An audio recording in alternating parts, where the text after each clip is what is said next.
नमस्ते। Welcome to our YouTube channel health care with doctor Dinesh Agrawal. आज हम बातचीत करेंगे डायबिटीज, फास्टिंग एंड फीस्टिंग, मतलब व्रत एंड पार्टी। आजकल हर आदमी व्रत भी करना चाहता है, हर आदमी फीस्टिंग भी करना चाहता है। तो उससे हम डायबिटीज कैसे मैनेज करें, उससे हमारा डायबिटीज में क्या नुकसान हो सकता है, क्या प्रिकॉशंस लेना चाहिए, इसको जानना बहुत जरूरी है।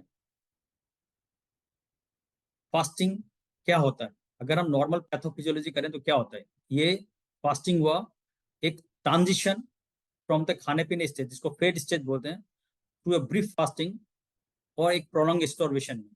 इससे बहुत बड़ी चेंजेस होती रहती है। बहुत बार आदमी इंटरमिटेंट फास्टिंग करता है, बहुत बार डेली फास्टिंग करता है। जैसे रमादान में सुबह से शाम तक कोई खाना नहीं खाते, लेकिन रात में बहुत भर पेट करके खाते हैं।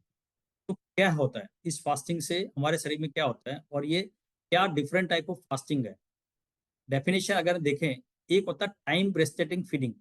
इसमें क्या होता है कि खाना पीना आदमी एक टाइम पीरियड में 8 से 12 घंटा और लेस में खाता है, जिसको इंटरमिटेंट फास्टिंग भी बोलते हैं। इसमें क्या होता है, खाने का ड्यूरेशन लिमिट हो जाता है। ये बहुत अच्छी इफेक्टिव स्ट्रेटेजी है to reduce the calorie intake. Usually following क्या होता है, 16/8, 8 घंटा में आदमी खाता है एंड 16 घंटा फास्टिंग करता है, या कुछ लोग 12-12 घंटा की फास्टिंग करते हैं, 12 घंटा खाते हैं और 12 घंटा नहीं खाते, फास्टिंग करते हैं। इससे कैलोरी रेस्ट्रिक्शन होता है। एक वर्ड जो है, ये वर्ड हुआ टाइम रेस्ट्रिक्टेड। एक होता है इंटरमिटेंट फास्टिंग और अल्टरनेटिव फास्टिंग। अल्टरनेटिव फास्टिंग का मतलब हुआ कि आप हर एक दिन छोड़ के एक दिन आप हफ्ते में फास्ट करते हैं। इसका मतलब हुआ एक दिन आप भूखे रहते हैं, एक दिन आप पार्टी मनाते हैं। यूजुअल कॉमनली आदमी इसको हफ्ते में 5/2 का मॉडल में फॉलो करते हैं। जो इसमें क्या, calories are restricted for 2 days in a week. हफ्ते में 2 दिन कम खाते हैं, फास्टिंग करते हैं, और 5 दिन आराम से खाते हैं। एक फास्टिंग जिसको बोलते हैं हम लोग इंटरमिटेंट फास्टिंग और मॉडिफाइड अल्टरनेटिव फास्टिंग।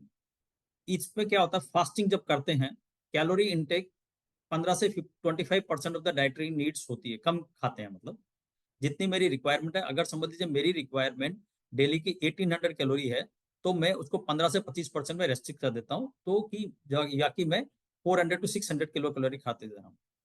इसमें लगातार दिनों तक फास्टिंग नहीं होती, नॉन कॉन्जिक्यूटिव फास्टिंग होती है। और ये यूजुअली 5 to 2 डेज के शेड्यूल में फॉलो होते हैं। हफ्ते में 2 दिन फास्टिंग से 15 to 25% of the daily calorie requirement खाते हैं, और 5 डेज हम नॉर्मल खाते हैं। एक होता है प्रोलॉन्ग फास्टिंग। फास्टिंग जिसमें वो एक एक्सटेंडेड पीरियड के लिए होता है, जिसमें 4 से 7 दिन तक फास्टिंग करते हैं। ये जैन रिलीजन में बहुत कॉमन है। एंड यूजुअली इनमें खाली वाटर परमिटेड है, और किसी किसी में वाटर भी शाम के बाद नहीं पी जाते हैं। ये बहुत कॉमनली प्रैक्टिसाइज मेथड नहीं है all over world, but Jain community इसको बहुत प्रैक्टिसाइज करती है, जिसको जानने की जरूरत है। इंडिया की अगर बात करें कौन कौन से फास्टिंग एंड फीस्टिंग होती है, हिंदू फास्ट एंड फीस्ट की अगर हम बात करें, यूजुअली क्या होता है, डे लॉन्ग फास्ट करते हैं। लाइक करवा चौथ पे करा, गुरु पूर्णिमा में हुआ, एकादशी में किया, पूर्णिमा में किया, परदोष का व्रत किया, और लॉन्ग फास्ट करते हैं जैसे नवरात्र में 9 दिन करिए, जो साल में 2 बार आते हैं। मोर ओवर, फास्टिंग करने के बाद हम लोग निर्हारा करते हैं, विदाउट फूड, और फलहारा।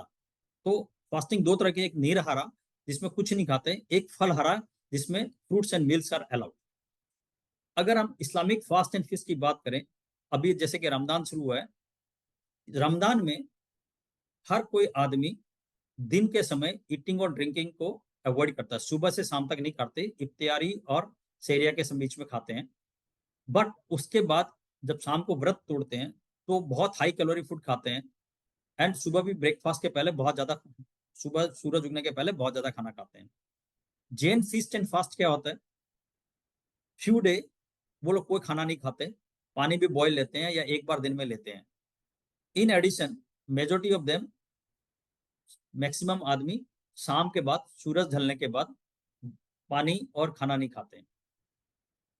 इसका क्या इम्पैक्ट हो सकता है, ये कैटेगरी वाइज डिवाइड कर सकते हैं। इसलिए बहुत जरूरी होता है कि व्रत करने के पहले जो डायबिटीज रोगी है, वो अपने डॉक्टर से बात करें, और डॉक्टर इन टर्न उनको अलग अलग कैटेगरीज में बांटता है, जो कि low risk category, moderate risk category, high risk category and very high risk category होती है। लो रिस्क कैटेगरी में वो आदमी आते हैं जिनका शुगर बहुत अच्छा कंट्रोल है, जिनके HbA1c लेस देन 7% है। वो या तक डाइट, खाने पीने से ही डाइट शुगर को कंट्रोल कर रखा है, और मिनिमम मेडिकेशन पे है। मॉडरेट रिस्क में वो है जो डायबिटीज रोगी वेल कंट्रोल्ड है बट उनकी HbA1c 7 से ज्यादा है, जो कि टारगेट अचीव बोला जाता है, टारगेट से ज्यादा है बट 7.5 से कम है, और वो या तो थोड़ी बहुत इंसुलिन पे है या थोड़े बहुत दवाई पे है। हाई रिस्क कौन सी हुई?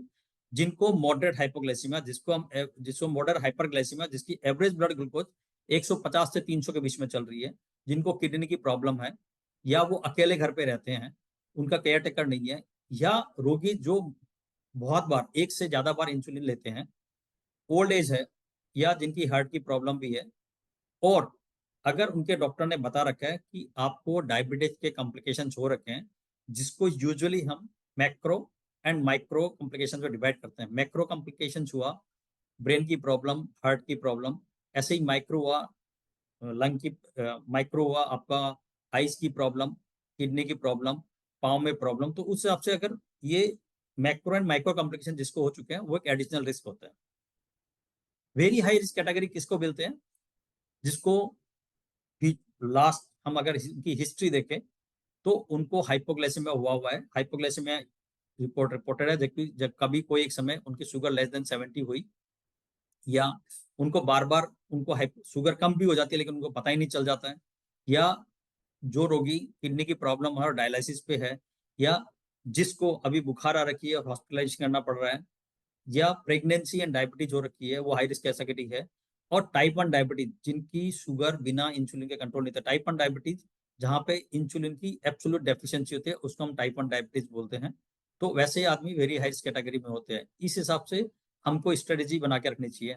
आज के लिए इतना ही। इस विषय में हम आगे बात करते रहेंगे। धन्यवाद।